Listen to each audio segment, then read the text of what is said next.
Hello and welcome. In this video we're going to be talking about the meaning of the letters in your Myers-Briggs type. The MBTI, Myers-Briggs Type Indicator, is a personality test which determines your preferences for how you make decisions and view the world. There is a dichotomy of 8 letters, meaning of course 16 types, based on the letters I or E, S or P, T or F, and J or P. So, what do these letters mean? Well, first of all, it's important to understand that these types are more like a general reference than a classification where everything is set in stone, although honestly, it is fascinating to see how specific it really gets. Furthermore, it's important to understand the cognitive functions behind the letters if you really want to understand your Myers-Briggs type.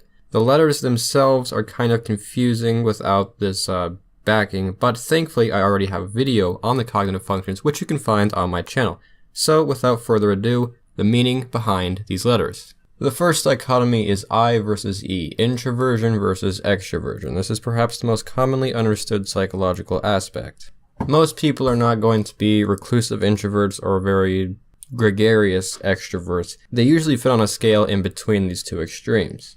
This basically has to do with social behavior. Extroverts are a bit more outgoing, talkative. They gain energy from spending time with people. They prefer to do something, then reflect on it, then do more. Introverts, however, are the opposite. They're quieter, reserved, sometimes more pensive. They gain energy from alone time and prefer to reflect, then act, then reflect again. Seems simple enough, but this next one is a little bit more tricky. The S versus N, sensing versus intuition. Sensors are more concerned with immediate sensory stimuli and understand things in facts that form the big picture as opposed to starting with a big picture then working out the facts. S's are very pragmatic and have a more down-to-earth thought process, and they have more physical interests. N's are more concerned with abstract possibilities. They may trust their, intuition more than their immediate sensory information. And as said, they often form the big picture first and then work out the details behind it. Their minds are more in tune to understanding and developing new possibilities and abstract concepts that seem more dull to their sensory counterparts. S versus N is probably the most important difference, as the two types can often misunderstand each other and often have a very different view of the world. T versus F, thinking versus feeling. The general misconception people get at first is that T's are emotionless jerks and F's are emotional and irrational. This is not what this means. T's prefer to base their decisions impersonally and on objective facts.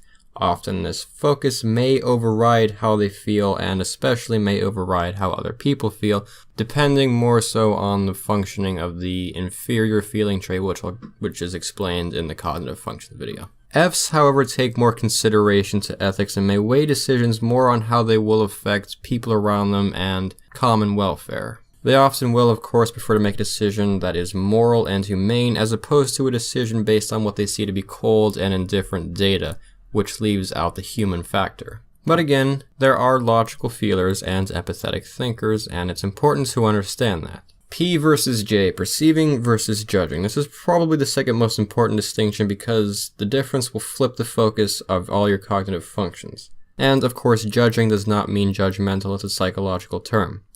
This has to do with your orientation to your external environment. J's like to have their environments organized and under control. They favor plans and are task-oriented, and they're often very good at developing plans and sticking to tasks. They're more structured, and they may not enjoy it, but feel like it's a good idea to get work done before playing. Perceivers are more flexible and casual. They feel restricted by plans or schedules and prefer to improvise and are more spontaneous.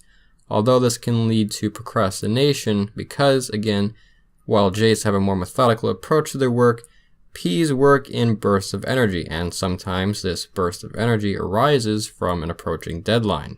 As said, this is based on a focus on the external environment, and interestingly, it can be the opposite on one's internal environment. P's may have a very structured internal self, whereas J's may be more flexible and casual with regard to their inner worlds. So there you have it, the 8 letters and their meanings.